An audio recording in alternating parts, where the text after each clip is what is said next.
Tensura What If? Silver Timeline by CBCTEBAS Chapter 42 Vampire Tour and Scorch's Dilemma. Thanks for understanding Ramirez, Rimuru said as he finished talking with her about the spirits. No problem Rimuru-kun. Ramirez smiled. All that you asked are inferior spirits, after all. This place is overflowing with them. Ramirez froze for a bit and turned in a certain direction wide-eyed, Rimuru noticed. Is something wrong? He asked curiously. No, it's nothing. She turned to him and smiled. It's just, for the past millennium. I have been feeling some commotion in my spirits. Just now it happened again. I wonder what those kids have been doing. She placed a hand to her cheek. I see, well. If you need something feel free to ask. I owe you after all, Rimuru said preparing to leave. Foo, I'll keep that in mind Rimuru-kun. Ramirez replied as she waved. And so Rimuru spent the rest of his days in Twilight's facility talking about the details of their agreement and helping them with research. Rimuru-kun, Sylvia shouted as she ran to the room where Rimuru was. Don't shout like that Sylvia, Rimuru said with an annoyed expression. I could have accidentally wasted all of this research data you know. He showed the box full of different types of blood and other fluids. Right, sorry. Sylvia apologized insincerely. Anyway about this. She showed the orb that was given to her by Rimuru. Can I really have this? Sylvia has finally been able to fully comprehend the orb and its inner workings. She was shocked of what it had in store for her. To be able to create a body suited for spirits and souls to live in. A revolutionary idea, even for people in this facility. Yeah, you can have it, Rimuru said as he put down what he was carrying. You owe me though. Rimuru grinned as he walked. Oh, what do I need to do? Sylvia asked with a serious tone as she follows beside him. Ha, too serious, Rimuru laughed, and with a sidelong glance. How about some high elven DNA? PFT, Rimuru if you wanted to have sex with me just say it, Sylvia mockingly said. What? I meant blood idiot. Rimuru said stunned at first by her comment answered. Oh, either way is fine for me, Sylvia shrugged. Luminos seems to enjoy it. How do you know? Oh, so it is as I suspected. Sylvia shouted in excitement. She nodded her head in understanding. To think Luminos would grow up to be doing that. It feels like just yesterday when she couldn't stand the sight of you. You suspected huh? I wasn't really hiding it but it would be annoying if it was found out. Rimuru said, what made you suspect us? Just intuition and especially your body language with each other. Sylvia said matter-of-factly. I mean, it was so obvious you two are close. It was a matter of time before something happens. Rimuru sighed. Well whatever, I just wanted some blood sample from you. Can I ask why? Sylvia asked, though, I feel like I know it already. She thinks that it is for Rimuru to create his own high elf as a subordinate. It's exactly what you're thinking. Rimuru already expected and know that Sylvia would have catch on to his intent. Sylvia grinned, aha. So you do want my body, creating a clone of me and having your why. Rimuru-kun you pervert. Sylvia hugged her body as she pretended to be scared and back a few steps from Rimuru. Like I said, it's not like that. Rimuru sighed, holding his temple for the headache. Is that a yes? Sylvia stopped. Well sure it's just blood, not like it affects me. Sylvia holds out her arm, implying that Rimuru should get it now. Rimuru placed the things he was carrying and took a syringe.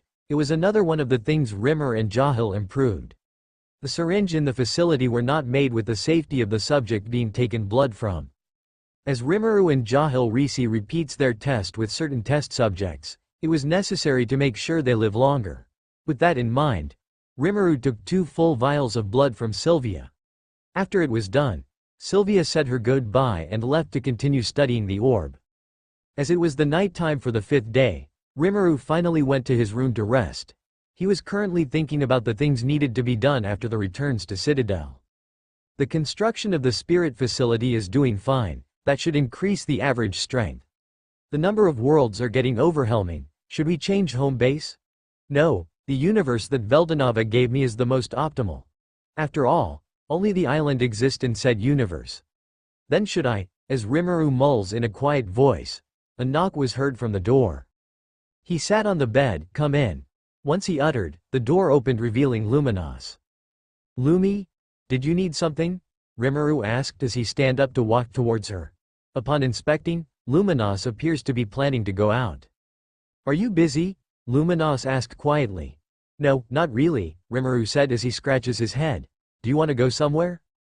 Luminos perked up and nodded. Rimuru stopped in front of her and they both teleported to another place. The first thing that Rimuru saw as they changed location was a beautiful castle in front of him. It seemed like a natural castle, even though it was wholly artificial. It had a strong sense of majesty. In several locations, there were jagged ridges that resembled rose thorns. They appeared to be guard posts. This is... Rimuru could only utter. Luminos was satisfied with Rimuru's reaction to the castle. Fufufu, well, what do you think? She said with a proud tone. It's beautiful, Rimuru answered simply. I don't have the words to describe it. Don't be shy, tell me your honest opinion. Luminos said with a very noticeable beautiful smile showing of her fangs. Rimuru placed one hand to his chin and looked at the castle and then at Luminos. Well, I guess I like that you had it made with an aesthetic of silver in color. It matches well with your hair, light silver. Rimuru said gesturing to her hair. Is that so? Luminos said as she unconsciously held her hair. Well, that's one reason at least. Luminos thought. Thanks for the compliment. Fake coughing to herself to regain composure, she held out her hand to Rimuru. Let's go for a tour. Yeah, let's go. Rimuru accepted her hand, and so the two walked around the castle and the different location inside. Oh, a voice said as he saw the two walking around. Rimuru turned to look at the person and he saw who looked like an old man. A rugged middle-aged man with slicked back silver-gray hair. Prelix, you were here. Rimuru said as they saw each other. Well, if it isn't Rimuru-sama, Prelix bowed slightly. I was actually looking for my brother Gunther. I see, Rimuru said. Looking at Prelix slightly turned his head to Luminos to give a quick glare before returning to his normal expression. Of course Rimuru and Luminos noticed it both. Did Rimuru-sama came here because of my certain activities on the human nations Rimuru-sama created? Prelix asked with slight concern. He doesn't want to cause any problem for Twilight and especially his relationship with Rimuru. The one who provides Twilight with different samples of creatures. Rimuru tilted slightly before realization hits. No, it's fine, I didn't came here for that. I don't mind what you do, though keep it in moderation if possible. Rimuru shrugs. I see, Prelix internally sighed in relief. Thank you for your understanding. Prelix bowed. Well then, I'll be leaving now, he said as he walks away. Once he was out of sight, Rimuru slightly snickered. He really hates your guts. Whatever, not my fault. Luminos said and they continued their tour. In Citadel on the same time, Velgrind sits inside Rimuru's office. She is laying her head in his table as she sat on his chair, thinking about the talk she and her sister had about Rimuru. Flashback. Velgrind, Velzard said as she looks at her sister. Both of them are sitting on the large balcony of Guy's castle. They are the only ones here. Even the servants were kicked out for the two to have a private conversation. Velgrind's eyes perked to look at Velzard. What is it? Nothing really, Velzard said. So how is it in Rimuru's place? They're always busy with their work. Velgrind answered with a sigh. All of the inhabitants of Citadel have work designated for each of them. You don't do anything? Velzard asked with Velgrind's usage of they, and not we. Well, Velgrind said with side glance. I'm not good with paperwork, and last time I helped with surveying and investigation. I managed to blow up 8 worlds. Velgrind said with her voice getting smaller and smaller. Then what do you do there? Velzard said curiously. In here I just do what I want. And Guy barely does much anyway and leaves it all to his subordinates to observe the humans.